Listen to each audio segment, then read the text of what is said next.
is really ambitious because it's not only trying to solve identification cross-border, but also the kind of credentials a user and a citizen can have in his or her wallet. So you can build communities based on verifiable attribute data, which are not necessarily about your identity.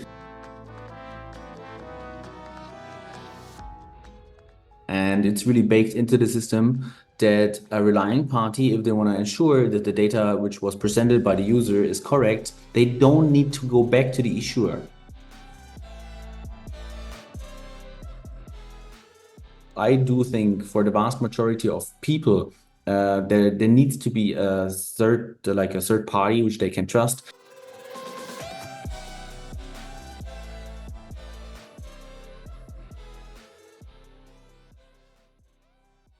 Hello everyone, I am Sergio Maldonado and this is Masters of Privacy, a set of interviews covering the intersection of marketing, data, privacy and technology with a clear goal in mind, which is redefining the relationship between people, brands and media around transparency and control. Which is to say, we're aiming for real customer centricity, or if you will, human centricity. We regularly talk to DPOs, CMOs, CDOs and whoever else we find interesting and able to share valuable insights. So we hope you like it. Please do reach out if you have any ideas on future topics or speakers.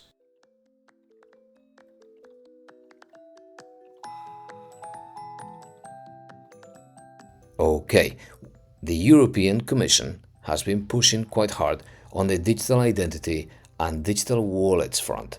And now we have a new regulation, which is the eIDAS 2.0, to understand the implications of this for data protection or privacy, both positive and negative. We have Adrian Dirk with us today. He's an expert in digital wallets, specialized in the EUDI wallet or European Digital Identity Wallet. He's co-founder of LISI and he coordinates the ID Union Research Project, which is funded by the German government. Let's go for it. Adrian, thanks for joining me. Hi, Sergio, it's a pleasure. Okay, so the EU ID and this new regulation, it's in force since the end of April this year, 2024. Why is the EU heading in this direction? Why follow this path? A digital identity, digital wallet, why? Yeah, you're referring to the eIDAS regulation. It's a new regulation or like an amended regulation, which existed since 2014, which was now amended with introducing the European Digital Identity Wallet. The thing is, when we take a look into our digital lives and our societies, then change is rapid, and in the end, we really want to build trust. And with Gen AI and all the advancements with like this kind of language models, things get easier and easier to fake and to manipulate. And we're getting, as humans, it's more and more difficult for us to distinguish between reality and artificial created content, which we can't distinguish from reality anymore. And that also highlights why it's so crucial right now to work on trust. And that's what the eIDAS regulation is trying to introduce, really a foundation for digital trust for the citizens of the European Union. In general, it's about verifiability of data. So when you are an organization which wants to request information from a user, from a citizen, then you might need a different kind of documents in order to provide the service. And it's really hard to also evaluate if these kind of documents are valid. So there's a lot of processes, there are a lot of manual processes which need human interaction in order to evaluate, like, can I trust this information presented to me? And that's where the eIDAS regulation is really ambitious, because it's not only trying to solve identification cross-border, but also the kind of credentials a user and a citizen can have in his or her wallet, which might be, for example, a driver license or a banking statement about your income or a rental contract, right? So you just want to present a certain attribute of a credential, and that's called selective disclosure. And that's something which will be supported by the European Digital Identity Wallet. The trade-off is that then the internet as a whole becomes more real in the sense that people won't be able to hide behind an alias? I do think it depends on the circumstances, and while it gets easier to ask people for the identification, it doesn't mean that immediately everywhere we will ask for that, right? There will still be a need for that. So if I ask for an identification as an office selling paper magazines, then obviously there is no legal reason why I should ask for an identification. So there needs to be this kind of reason. And that's not the case for a lot of cases. It's actually a very small percentage of cases where this is the case.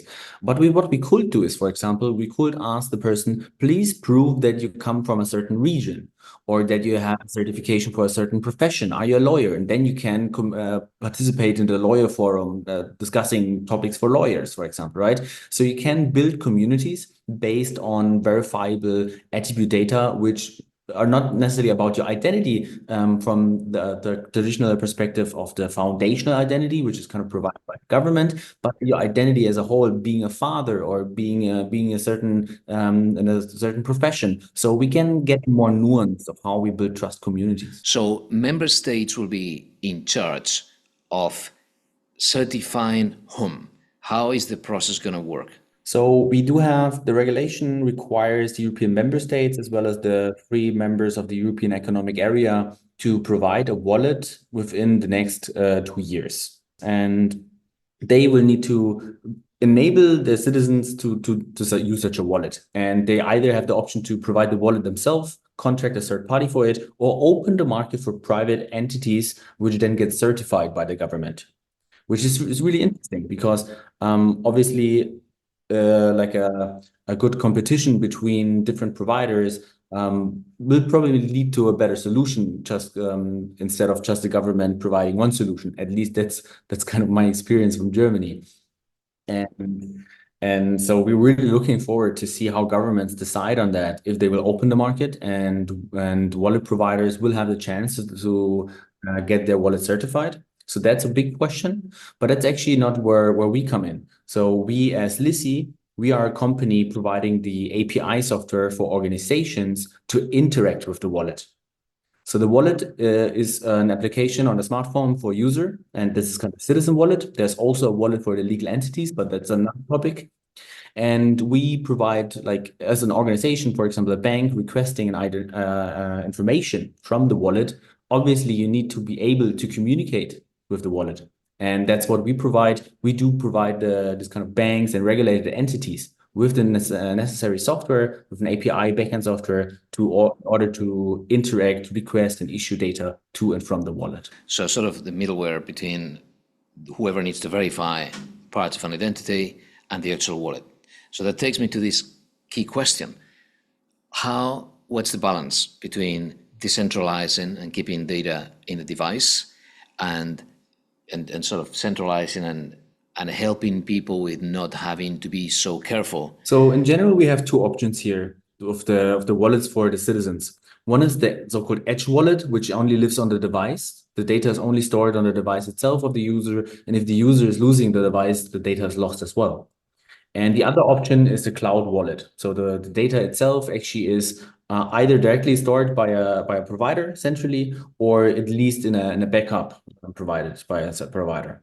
And this is then more centralized around the provider. Is the classical model as we know it today, but it also provides more convenience and more options for backups and so on. And there's certain trade-offs. Both of them have their benefits, which means that, for example, when you have an edge wallet, it doesn't create this kind of centralized honeypot, which an attacker might want to attack, to distract or get a lot of data from a lot of different people.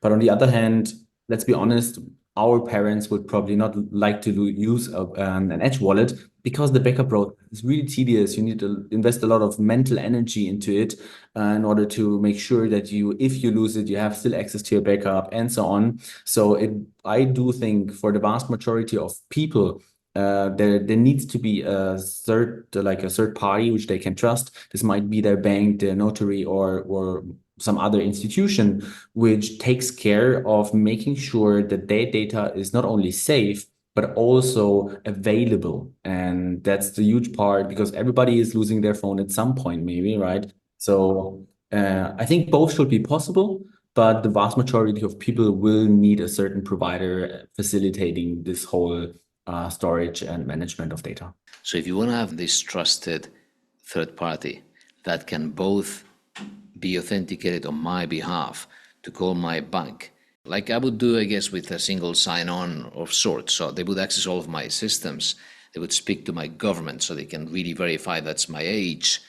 And then you, so from Lissy, you provide the tools and the framework and the APIs for any given entity that wants to verify any of these pieces of information to talk to that trusted guardian or third party.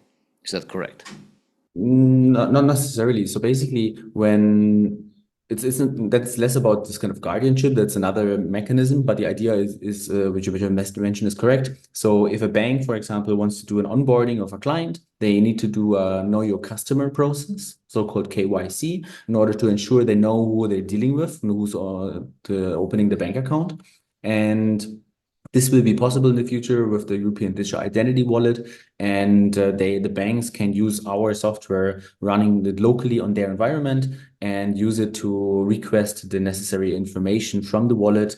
Yeah. And not only do an identification, but also, for example, an authentication. When you access your bank account, you need a second factor, right? This authorization, and that's also a mechanism which will be available and possible with the European Digital Identity Wallet in the future. That's also what we're doing for the banks. Very good. It would replace the authenticator apps as well. Yes. Yes. But still, there's a third party. So my point is that I'm looking for additional risks right here, because there's going to be a third party, no matter what we do, that is going to have access to everything. The more we centralize it, there's always going to be that trade-off. The thing is, like every time a relying party is requesting information from the wallet, this needs active consent or consent from the user. So they cannot just read the data out of it. They really, like you as a user, you would need to consent to it and authorize the presentation. So it's always in the user's control to decide if they want to present some information or not. Yes, good. So for example, after I take my phone, right? Like devices in the end, they're going to be the most convenient way to work with this. Like if I've got a phone or any other sort of personal device and I want to authenticate myself, prove my age, prove again that I belong to some, that I'm able to play some instrument, and also I can join an orchestra. If that's a wild example. So if I want to do all that, eventually, whatever is contained in my phone expires. It's never going to be really up to date. So first I need to consent, right, to this to be for this to be shared. But also whoever holds that data is not the entity that issued that credential.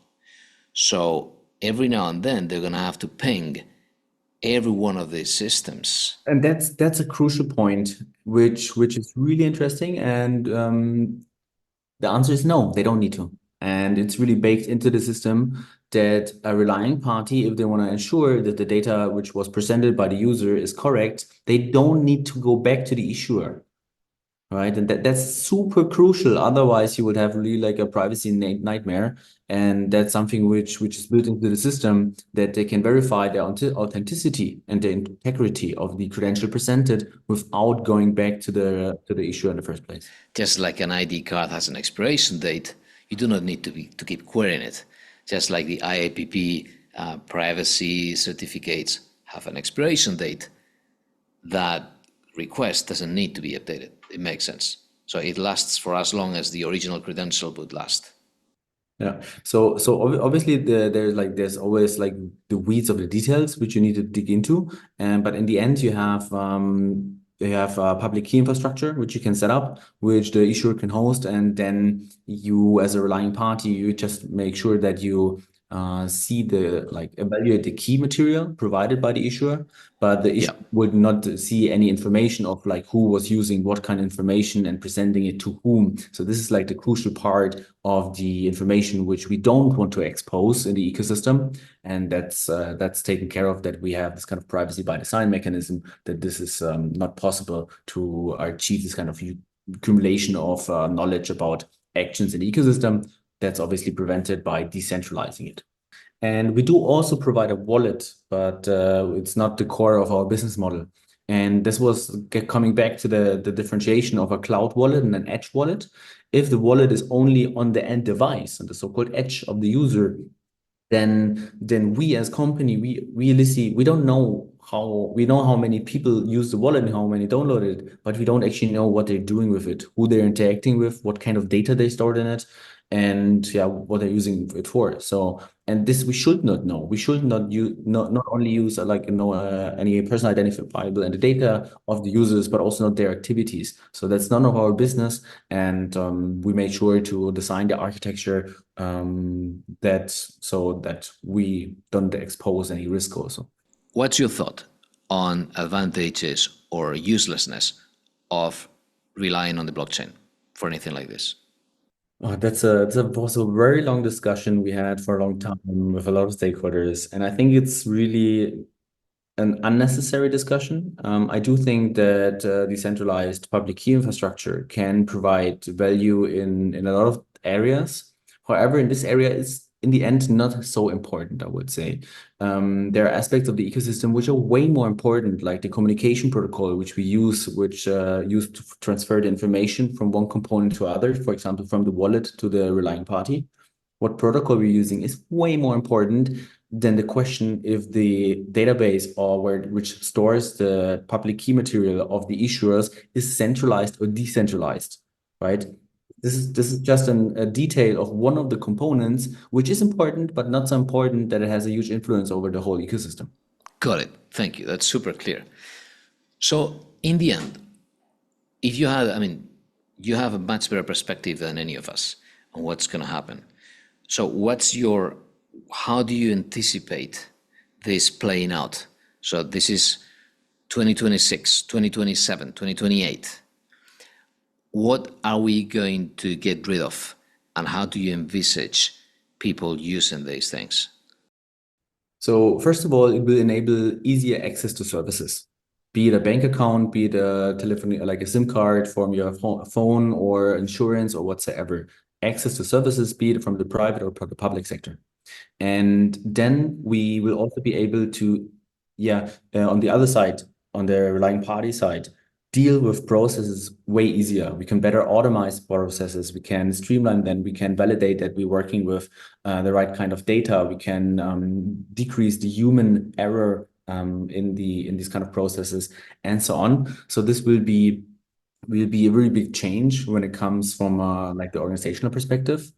And from a user perspective, we will also increase trust because we know the party who's requesting information from the wallet, we know it's really the party requesting it because they need to be verifiable. And then I know, okay, it's my bank or not my bank. So decreasing the phishing aspect of it is also really a big topic. And in general, authenticity and integrity of data is so crucial going forward when we don't know anymore if we can trust what we see or we don't. So this is going to overlap with the concept of electronic signatures that we've been dragging in the EU since the early 2000s. At some point, it's going to overlap, right? Watermarking doesn't seem to be working. You would need every single system to watermark something that's being created by an AI. So instead, it seems like what's working is the opposite. We accept that it's very hard to tell, therefore, we're going to add a mark on things that we create manually. Do you see an overlap, or maybe this taking over the traditional concept of the electronic signature? That's more or less the same. It's just a question of framing. In this case, you speak about, for example, assets, digital assets, right? It might be a picture, or video, or audio, or whatsoever. And you sign it, and in the end, that's a credential. In the end, it says it's like a data container containing whatever information, when you sign it, and that's kind of the same principle. What we're doing as well in the eIDAS regulation. For example, with a master's degree, it has some data about it, and somebody signs it. And obviously, for the employer, it's only relevant, or most of the time, it's only relevant. Is it coming from an institution I can trust? Right. The question in the end is the same. Adrian, thank you very much. You're welcome. Sergio, it was a pleasure. Thank you.